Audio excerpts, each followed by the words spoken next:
Olá, amantes do conhecimento, eu sou Eduardo Matias, pesquisador e facilitador do canal Sapiência, o canal da sabedoria. Desde já peço que você se inscreva no nosso canal e dê o seu like, certo? Na aula de hoje nós vamos abordar sobre um assunto muito interessante que é o emprego do hífen, certo? Um assunto que gera muitas dúvidas quanto ao seu emprego, só que nós não vamos focar somente em substantivos compostos, certo? A gente vai fazer uma abrangência maior a respeito deste assunto. Então vamos lá. O hífen é usado com vários fins em nossa língua ortográfica, certo? Em nossa ortografia. Quando falamos de ortografia, com relação à escrita correta das palavras, certo? Orto, de grego correto, grafia escrita, certo? Geralmente sugerindo a ideia de união semântica, ou seja, duas ou mais palavras que vai ter um valor semântico, um significado, joia? E aí você tem algumas situações. A primeira, na separação de sílabas, exemplo, vovô, para ligar pronomes oblíquos, átomos a verbos e a palavra ex. Quando falamos aqui, pessoal, sobre pronomes oblíquo átomos, né, se vocês quiserem ver em melhor detalhe, tem a nossa aula sobre pronomes pessoais, certo? Esta aqui é uma subdivisão dos pronomes pessoais, que existem os pronomes pessoais retos, né, e os pronomes pessoais oblíquos, átonos e tônicos. No caso do oblíquo átono, que é o que nos interessa aqui, são aquelas palavras ou aqueles pronomes que têm uma força menor, certo? Ela não tem a força tônica. Essa tônica, às vezes, é acentuada ou não. Ela é uma palavra com menos força. Por exemplo, para vocês terem ideia, me, min. Então, esse me é átono. O min, m e m, é um tônico, é um pronome oblíquo tônico, certo? Então, você percebe quando você pronuncia me, min, min. A própria estrutura da palavra força a um esforço maior para que ela seja pronunciada com toda a sua clareza. Joia? Então, essa forma assim nós chamamos de pronomes oblíquos átomos, aqueles que têm menos força, certo? Isso aí ligado a verbos e a palavra eis. Aí exemplos, deixa-o, certo? O verbo deixa, aí aqui tem um pronome oblíquo átono. E é interessante, em geral nós conhecemos o O ou o A como artigo, né, definido. Mas o O pode funcionar também como pronome, certo? Esse aqui é um caso, diante de verbo aqui, ó, um verbo pronominal. Esse O aqui está funcionando como pronome oblíquo átono, certo? Obedecer-lhe, olha aqui outra situação. Esse pronome lhe funcionando como pronome oblíquo átono. Eilo, aqui é interessante, viu pessoal? Esse verbo aqui, né, quando conjugado, né, ele foi suprimido a letra S, certo? E foi acrescentada uma letra eufônica L, para ajudar na pronúncia, para não ficar eio, ficou eilo, eilo, certo? Na verdade é muito pouco utilizada os verbos pronominais, mas a título de conhecimento e de um escrito formal é bastante interessante, e aí até para vocês aprofundar, né? Nós vamos fazer uma aula sobre conjugação de verbos pronominais. Aguardem, certo? Então, a terceira situação, em substantivos compostos, mas perdem uma significação, perdem sua significação individual, ou seja, ele se une, cada palavra que tinha antes, né, individualmente seu significado, ele perde e passa a se referir a uma coisa, ou seja, duas ou mais palavras com um único significado. E aí você tem o exemplo, certo? Amor perfeito, amor separado é diferente de perfeito, mas que se juntando se refere a um sentimento ágape, né? Que é o desejo do amor pleno. Arco-íris, cada palavra tem isoladamente seu significado, quando junta se refere àquele fenômeno colorido que fica no céu, né? Conta-gotas, mesma coisa, certo? Agora, uma observação. Certos compostos em relação aos quais se perdeu, grafam-se sem hífen, é o caso do girassol, certo? Acrescenta-se, dobra-se o S, Madre Silva novamente dobrou-se, manda-chuva, pontapé, paraquedas. Por quê, pessoal? nessas palavras que se cristalizaram, elas perderam a sua individualidade. Notem aqui que elas mantêm a sua individualidade enquanto palavra, não enquanto significado, certo? Mas enquanto palavra ela mantém sua individualidade. Já nesse caso não, se aglutinou a palavra a ponto de perder sua individualidade. Né? Além de ganhar novo significado, perde sua individualidade. Nesse caso, mantém a individualidade, agora com um único conceito, com uma única ideia. Joia? 4. Em compostos nos quais o primeiro elemento é numeral. Aí é fácil, é só de memorização. Se o primeiro elemento for numeral, primeira dama, segundo tenente, segunda-feira, etc. Joia? Situação 5, em compostos homogêneos. Né? Entendido aí compostos homogêneos, pessoal, como palavras que pertencem à mesma classe gramatical, certo? Contendo dois adjetivos, dois verbos, dois elementos repetidos, certo? Esses elementos repetidos, novamente, pertencentes sempre à mesma classe gramatical. Exemplo, técnico-científico, são dois adjetivos, luso-brasileira, dois adjetivos, né? E outros tantos exemplos. Situação 6. Nos topônimos compostos iniciados pelos adjetivos gran, grão ou forma verbal ou cujos elementos estejam ligados por artigos. Esses topônimos, pessoal, são formas já cristalizadas, certo? São formas que, embora aparente ser um prefixo, não o é. É um substantivo, certo? É um nome que tem uma importância maior dentro da ligação com outras classes gramaticais, certo? Então, por exemplo, aqui você tem Grã-Bretanha, né? Bretanha ganha uma significação maior por esse topônimo aqui, Grã, certo? Grã-Pará, né? É um sinal de tomar maior importância pela sua composição de duas palavras, uma como topônimo e outra como substantivo próprio, certo? Quebra-costas e por aí vai. Agora, outra observação. Os outros topônimos que não esse, certo? Escrevem-se com elementos separados sem hífen. Separados sem hífen. América do Sul, porque você poderia pensar, América do Sul deveria estar junto. Ou com hífen. Não, separados sem hífen. Belo Horizonte, etc. O topônimo Guiné-Bissau é, contudo, uma exceção consagrada pelo uso. Então é aquela questão, né? Nós temos as regras, nós temos as palavras cristalizadas e temos aquela que, de fato, já por uma questão de uso já corriqueiro, já se mantém a sua forma escrita tal qual está lá. Então aí não é a regra que se impõe, muito menos a questão se é concreto, abstrato, comum ou próprio, certo? 7. Emprega-se o hífen nas palavras compostas que designam espécies botânicas ligadas a plantas ou zoológicas ligadas a animais. Exemplos: couve-flor, erva doce, feijão verde, erva do chá, etc. Aí a situação particular. Não se usa o hífen quando os compostos que designam espécies botânicas ou zoológicas são empregadas fora do seu sentido original, certo? Observe aí a diferença de sentido. Bico de papagaio com hífen, espécie de planta ornamental, e bico de papagaio sem hífen, deformação nas vértebras, né? Então aí é o uso sem o hífen, certo? E aí não foi colocado com relação ao zoológico, mas por exemplo assim, pé de macaco. Aí seria a ideia de palavras montadas com a ideia da zoologia do animal, certo? Porque aqui só temos exemplos botânicos ligados a plantas. Mas o pé de macaco, né? É essa ideia também de zoológica, certo? Espécies zoológicas. Oitava situação, emprega-se o hífen nos compostos com elementos além, aquém, recém e sem. E aí é memorização, né? Está antecipado desses prefixos, certo? É acrescentado o hífen, certo? A situação 9.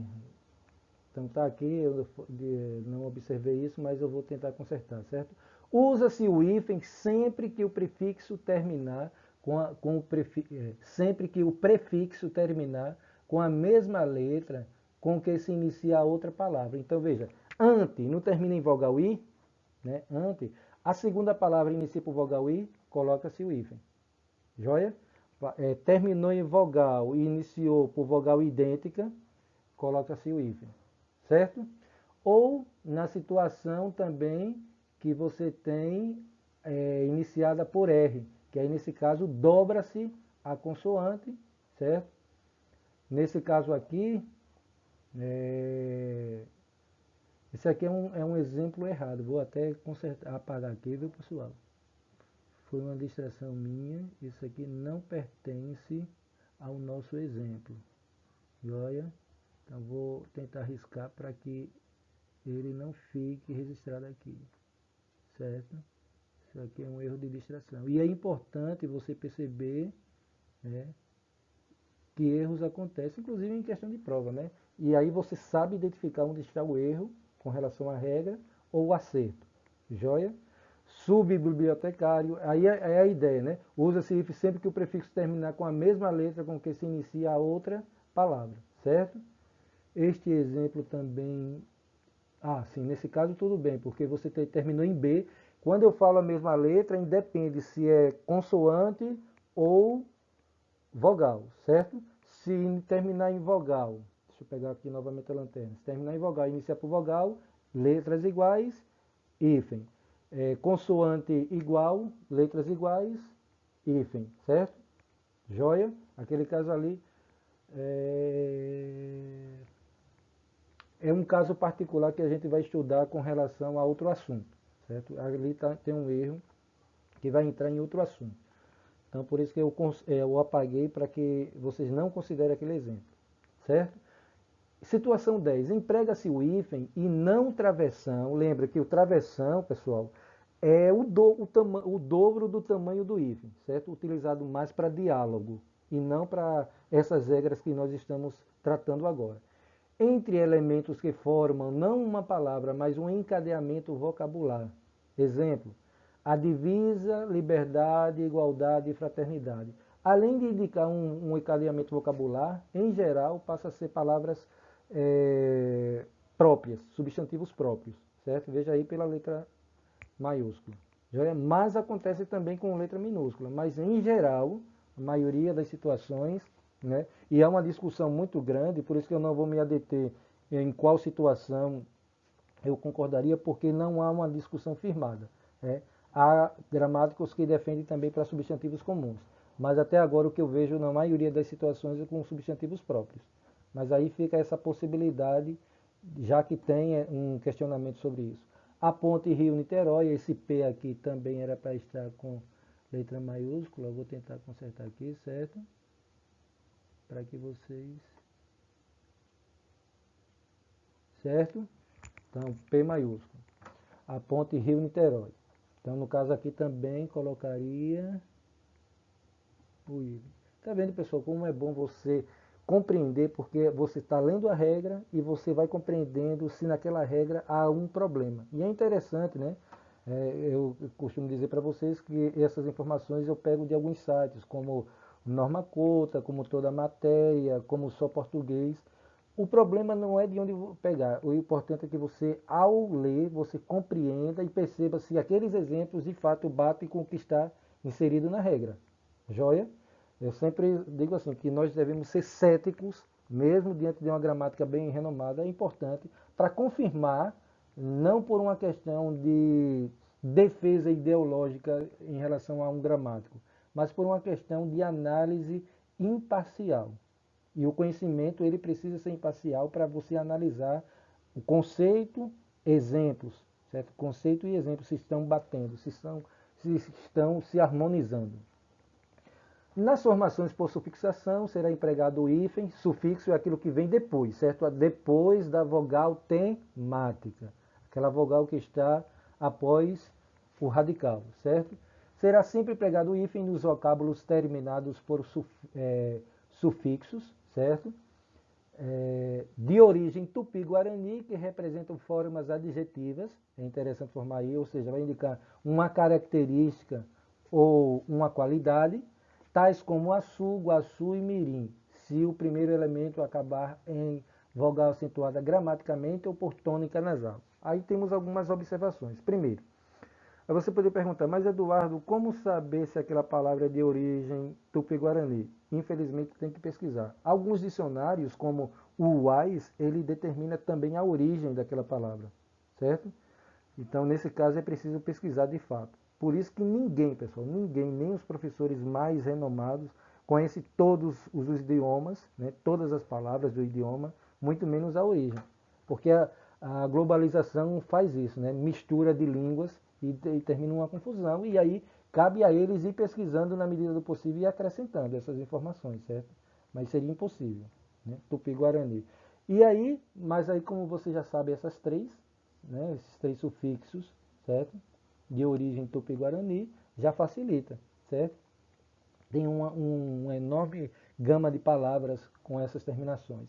Se o primeiro elemento acabar em vogal acentuada graficamente, ou seja, se estiver acentuado, como esse caso aqui, ó, sabiá, ou por tônica nasal. Tônica nasal, pessoal, deixa eu só destacar aqui,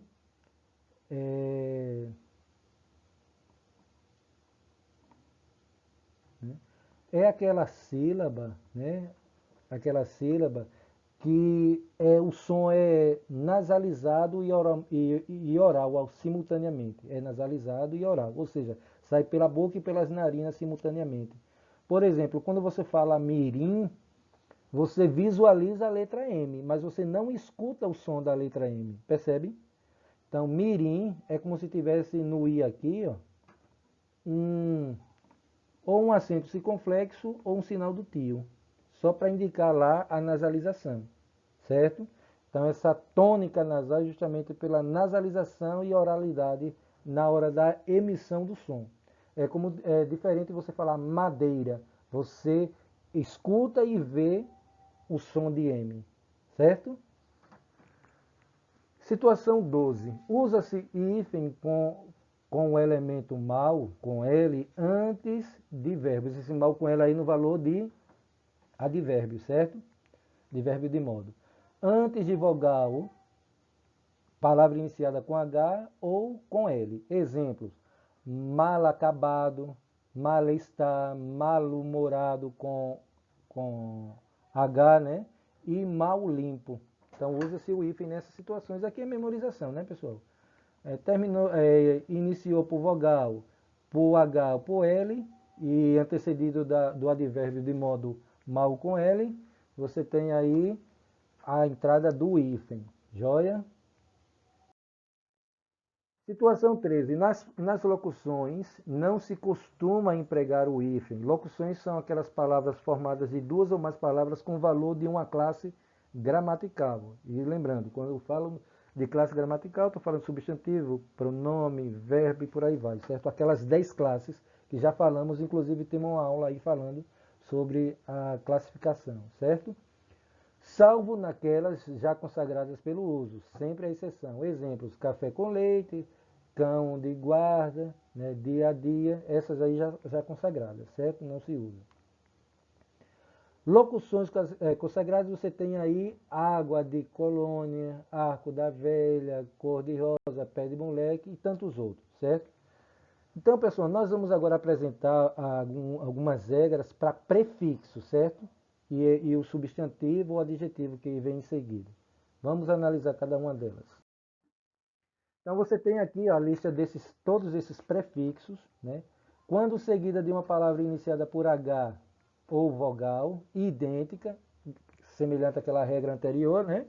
Você vai utilizar o hífen, certo?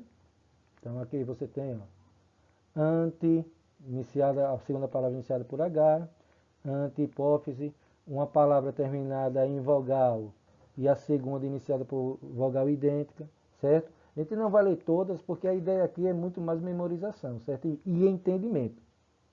Porque você tem esses exemplos aqui só para ilustrar, mas vocês podem formar outras palavras. E é interessante isso, que você seja capaz de formar. Aí se dá de fato o entendimento, a prova de que você aprendeu. Você tem aqui a situação de hiper, inter, super, seguidas de palavras iniciadas por H ou R, certo? Hiper, hidrólise, hiper raivoso, E aí, outra situação. Veja, a segunda palavra pode ser um substantivo ou adjetivo, certo, pessoal? Você tem aqui esses prefixos hiper, iter, super, isso aqui é a repetição da regra. Né? Foi uma distração minha, vou tentar consertar. Sub, prefixo sub, seguido de palavras iniciadas por B, H ou R, subbloco, certo? Subhepático e subhumano. Então, essas situações assim, elas permitem com que você utilize o hífen. Agora, as formas escritas sem hífen e sem H, como por exemplo subhumano e subhepático, também são aceitas. Por quê, pessoal? Porque nesse caso já se cristalizou, certo? Mas, porém, contudo, todavia, não obstante, eu aconselho você a utilizar essas aqui, porque está fixada na regra, e não simplesmente na cristalização no uso corriqueiro, coloquial, certo? Ab, ad, ob, sob, seguido de palavra iniciada por B, R, D, apenas com prefixo ad, né? Então aí você tem aqui, ó. E qualquer situação. O que eu peço aqui é que vocês montem até palavras, brinquem, né? Peguem esses prefixos aqui e saiam formando com outros substantivos adjetivos para criar, porque é a ideia que eu quero que vocês entendam e aprendam, certo? O prefixo ex no sentido de estado anterior, certo? Sota, vice, viso, seguido de palavras diante de qualquer palavra, certo? Aí é uma regra que facilita também até a nossa vida, né? Ex-namorada, ex-diretor, por aí vai, certo? Sota soberania, né? Aí não é no sentido de estado anterior, mas no sentido próprio da palavra que sota é a ideia de não totalidade, parte da totalidade, certo? Aí você tem mais outros prefixos, pós, pré, pró, tônicos e com significados próprios, certo? Se eles forem átonos, aí eles passam a se aglutinar com a palavra, semelhante à regra anterior que nós falamos, né? Algumas palavras elas perdem sua tonicidade e passam a ser átonas, e aí se aglutinam à palavra seguinte e, portanto, não recebem hífen, certo? Aí você tem alguns exemplos aqui, que não vamos ler todos. A ideia é que você compreenda e a partir da compreensão também a memorização. Circum, pan, né? Você tem aqui, ó, esses prefixos seguidos de palavras iniciadas por H, M, N, vogal. Aí você tem aqui os exemplos. Não coloquei os exemplos de todos. Como eu sempre falo, é importante que vocês formulem outros exemplos, certo? Porque aqui o que é colocado para memorização é a regra e o entendimento. Os exemplos vocês podem formar diversos. Pseudo-prefixos são aqueles prefixos falsos que assumem forma quase que semelhante de um prefixo. Diferem-se dos prefixos por apresentarem elevado grau de independência. Veja, o prefixo ele é independente, já os pseudo-prefixos ele tem uma dependência, né? A ponto, como nesses casos, alguns autores ficam na dúvida se passa a ser de fato um prefixo autônomo, dependente ou independente. Joia? Vai ficar essa diferença entre pseudo, prefixo e prefixo, que os prefixos têm autonomia, são tônicos. Né? E o fato de ser tônico não significa que serão acentuados. Eles têm uma independência pela sonoridade. Já os pseudos prefixos, eles têm essa dependência e, em geral, aglutinam-se à palavra seguinte. Certo? E aqui você tem os exemplos. Certo?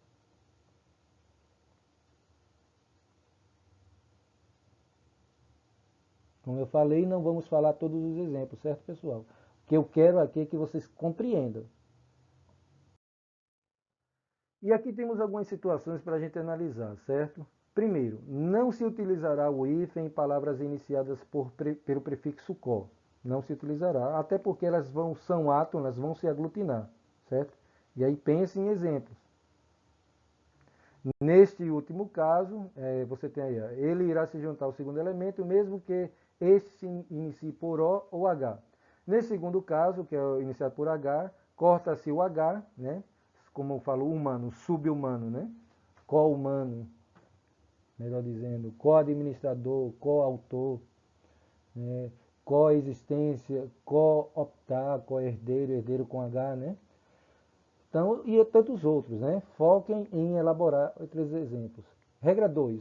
Com prefixos pré e ré, não se utilizará o hífen, mesmo diante de palavras começadas por e. Nesse caso, eles passam a ser prefixos átonos, certo? Se aglutinam, certo? Sem a presença do hífen. 3. Nas formações em que o prefixo ou pseudo-prefixo terminar em vogal e o segundo elemento começar por R ou S, essas consoantes serão duplicadas e não se utilizará o hífen. Lembra daquele exemplo lá, pessoal, que eu apaguei o hiper retrato? Porque é o que vai acontecer, que nós falamos aqui, né? Você tem aqui, ó, terminado em vogal e o segundo elemento iniciado por R ou S, você vai ter aqui o dobramento, né, a duplicação da consoante, certo? Ou a consoante R ou S. Joia? E aí tem os exemplos, que eu não vou lê-los todos. Na verdade, não vou ler nenhum, né? Espero que vocês formem exemplos a partir dos que estão aí. Este é o desafio que eu coloco para vocês, apresento. Então você tem aí, não confunda as grafias das palavras autorretrato e porta-retratos. A primeira é composta pelo prefixo auto, certo? E aí passa a ser, no caso dele, tônico, o que justifica a ausência do hífen e a duplicação da consoante R. Já porta-retratos, por outro lado, não possui prefixo, certo? O elemento porta trata-se de uma forma do verbo portar, né? Portar significa estar com alguma coisa. Assim, esse substantivo composto deve ser sempre grafado com hífen. Quarta, né? Nas formações em que o prefixo ou pseudo-prefixo terminar em vogal e o segundo elemento começar por vogal diferente, não se utilizará o hífen. Nesse caso, você tem os exemplos antiaéreo, né? Terminou em vogal e iniciou por vogal diferente, junta-se, aglutina-se sem o hífen. Quando vogais iguais, coloca-se o hífen. Lembra? E aí, quinto, não se utilizará o hífen nas formações com os prefixos des e in, nas quais o segundo elemento estiver perdido o H inicial. Desarmonia, desumano, desumidificar, inábil, inumano, etc.